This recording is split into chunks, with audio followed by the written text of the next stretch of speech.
ጤና ይስጥልኝ ተመልካቾቻችን፣ እንደምን ውላችሁ አምሽታችኋል? በላይ በቀለ ነኝ። ዋና ዋና ነጥቦቹን በማስቀደም እንጀምራለን።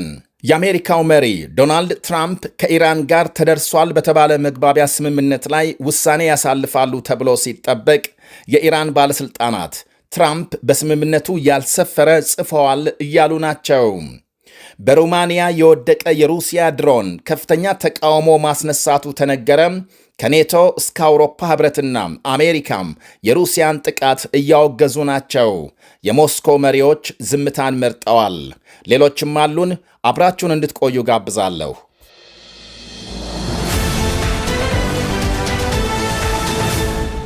አንድ የሩሲያ ድሮን በሩማንያ መውደቁ ተነገረ። ኔቶ፣ የአውሮፓ ህብረትና ሌሎችም ሩሲያን እያወገዙ ናቸው። ሩማንያን ከዩክሬን በሚያዋስነው ድንበር አቅራቢያ ድንገት በወደቀው የሩሲያ ድሮን አንድ ህንፃ በእሳት መቃጠሉና 2 ሰዎች መቁሰላቸው ተነግሯል። የሩማንያም የነፍስ አድን ሰራተኞች ከሩሲያ የተወነጨፈው ድሮን የመኖሪያ ህንፃ 10ኛ ፎቅ መጥቶ እሳት ማስነሳቱን ገልጸዋል።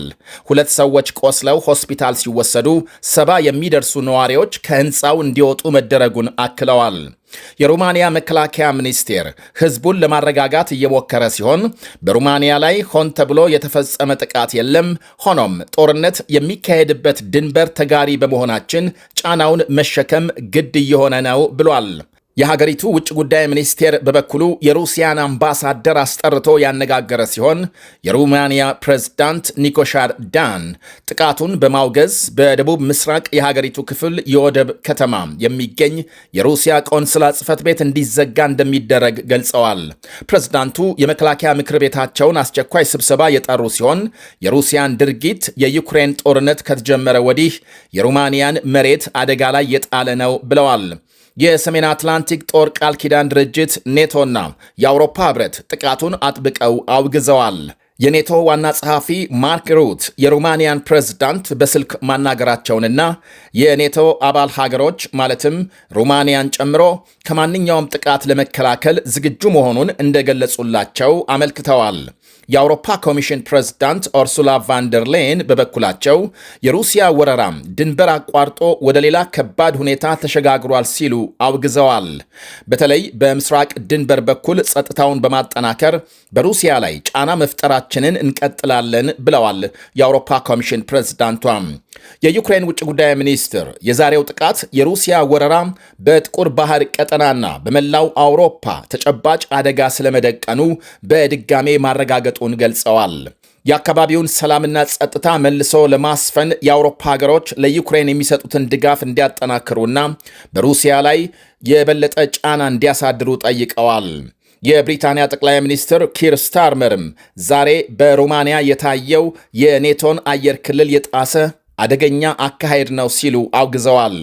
ብሪታንያም ከዩክሬን ከሩማንያና ከሌሎች የኔቶ አባል ሀገሮች ጋር እጅ ለእጅ ተያይዛ ተጠናክሮ የቀጠለውን የሩሲያን ወረራ ለመከላከል ሁሌም ዝግጁ ናት ብለዋል። የፈረንሳይ ውጭ ጉዳይ ሚኒስትር የጀርመን ቻንስለር ፍሬድሪክ ሜርዝና በኔቶ የአሜሪካ አምባሳደርን ጨምሮ መላው አውሮፓ የሩሲያን ድርጊት ሲያወግዝ መዋሉን ዘገቦች አመልክተዋል። ከሩሲያ መንግስት እስካሁን በይፋ የተሰጠ ምላሽ የለም። የሩሲያው ፕሬዝዳንት ቭላዲሚር ፑቲን በየካቲት 2022 እንደ ፈረንጆቹ አቆጣጠር በዩክሬን ላይ ወረራ ከፈጸሙ ወዲህ በተለያየ ጊዜ የአካባቢው ሀገራትን አየር ክልል ሲጥሱ መቆየታቸው ይነገራል። ባለፈው ታህሳስ ለምሳሌ ፖላንድ የድሮን ጥቃት እንደተፈጸመባት በማስታወቅ ሩሲያን መውቀሷ ሲታወስ፣ በተከታዩ ወር በተመሳሳይ 2 የሩሲያን ድሮኖች መታ መጣሏም ይነገራል። ለሩማንያና ለኔቶ አባል ሀገራት በየጊዜው የሚተኩሱ የሩሲያን ድሮን ለመከላከል አዳጋች ሆኖባቸዋል። የሩሲያ ድሮኖች በተለይ እጅግ ዝቅ ብለው በ15 ሜትር ርቀት የሚበሩ በመሆናቸው በራዳር ለመመልከት አስቸጋሪ እንደሚሆን ባለሙያዎች ይናገራሉ። የሩማንያ መከላከያ ሚኒስቴር በተያዘው የፈረንጆች ዓመት ብቻም ከ12 ጊዜ በላይ የድሮን ስብርባሪዎች የሀገሪቱን ድንበር አልፈው መገኘታቸውን ገልጿል። የአሜሪካው መሪ ዶናልድ ትራምፕ ከኢራን ጋር ተደርሷል በተባለው ስምምነት ላይ የመጨረሻ ውሳኔ ማምሻውን እንደሚያሳልፉ ገለጹ። ስምምነቱ ተኩስ አቁሙን በ60 ቀናት ማራዘም፣ የሆርሙዝ መተላለፊያን መክፈትና የኢራን የኒውክሌር ፕሮግራም መወገድን የተመለከቱ ዋነኛ ነጥቦች ተካተውበታል የተባለው ትራምፕ ቀደም ሲል ባሰራጩት ጽሑፍ ኢራን የኒውክሌር መሳሪያ ላለማምረት ብትስማማ ማለትም ልትስማማ እንደሚገባ የሆርሙዝ መተላለፊያ በፍጥነት እንዲከፈትና በሁሉም አቅጣጫ ያለምንም ገደብ መርከቦች በነፃነት እንዲንቀሳቀሱ እንዲደረግ ኢራን ያበለጸገችውን ዩራኒየም በአሜሪካ አማካኝነት እንዲቀበር መስማማት ያስፈልጋታል ሲሉ ገልጸዋል።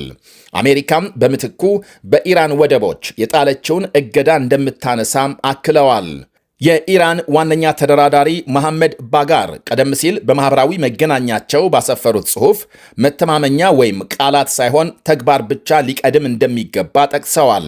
ከማንኛውም ስምምነት በኋላ እውነተኛ አሸናፊ የሚሆነው በሚቀጥለው ቀን ለጦርነት የተሻለ ሁኔታ የተዘጋጀ ነው ብለዋል መሐመድ ባጋር። የኢራን ዜና አገልግሎት በበኩሉ አሜሪካ በኢራን ወደቦች የጣለችውን እገዳ ካነሳች በኋላ የሆርሙዝ መተላለፊያ በኢራን ስር ሆኖ እንደሚከፈት ገልጧል።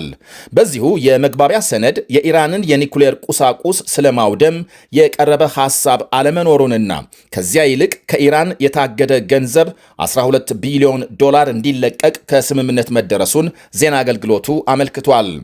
ፕሬዝዳንት ትራምፕ በሆርሙዝ መተላለፊያ የተቀበሩ ፈንጂዎች እንደሚጸዱና እንዲሁም የገንዘብ ልውውጥን በተመለከተ ግን ተጨማሪ መግባባት እስኪደረስ ተፈጻሚ እንደማይሆን ገልጸዋል።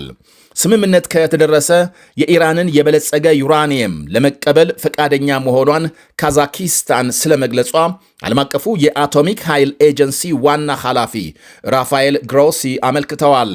ካዛኪስታን ለአባል ሀገሮች የኃይል አቅርቦት የሚያስፈልግ በዝቅተኛ ደረጃ የበለጸገ ዩራኒየም ማከማቻ ባንክ የሚገኝባት ሀገር መሆኗን ግሮሲ ገልጸዋል።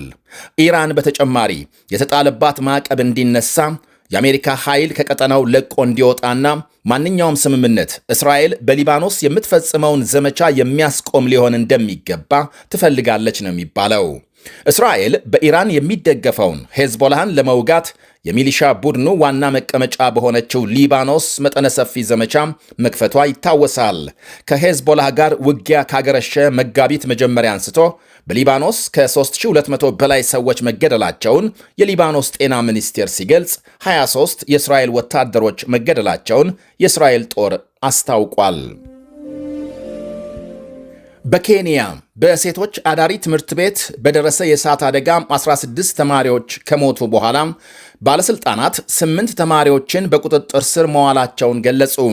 8ቱ ተማሪዎች የተያዙት የአደጋውን ምክንያት ለማወቅ በተካሄደ ምርመራ የመጀመሪያ ደረጃ ውጤት እሳቱ ሆን ተብሎ መከሰቱን የሚያመለክቱ ጥርጣሬዎች በመገኘታቸው ነው ተብሏል። ረቡዕ ለሐሙስ አጥቢያ ከእኩለ ሌሊት በኋላ በትምህርት ቤቱ የተማሪዎች ማደሪያ ሕንፃ በተነሳው እሳት 16 ተማሪዎች ሲሞቱ ከ70 በላይ የሚሆኑ ደግሞ ቆስለዋል። ፖሊስ እንደሚለው ተጠርጣሪ ተማሪዎቹ በቁጥጥር ስር የዋሉት ወደ ቤታቸው ከሄዱ በኋላ ክትትል ተደርጎባቸው ሲሆን ሌሎቹ ደግሞ በትምህርት ቤቱ አካባቢ ተደብቀው ነው። መርማሪዎች ከ100 በላይ ተማሪዎች በሚኖሩበት ሕንፃ ላይ የተከሰተው የእሳት አደጋ ሆን ተብሎ የተነሳ ነው በሚል ጥርጣሬ ላይ ምርመራቸውን አተኩረዋል።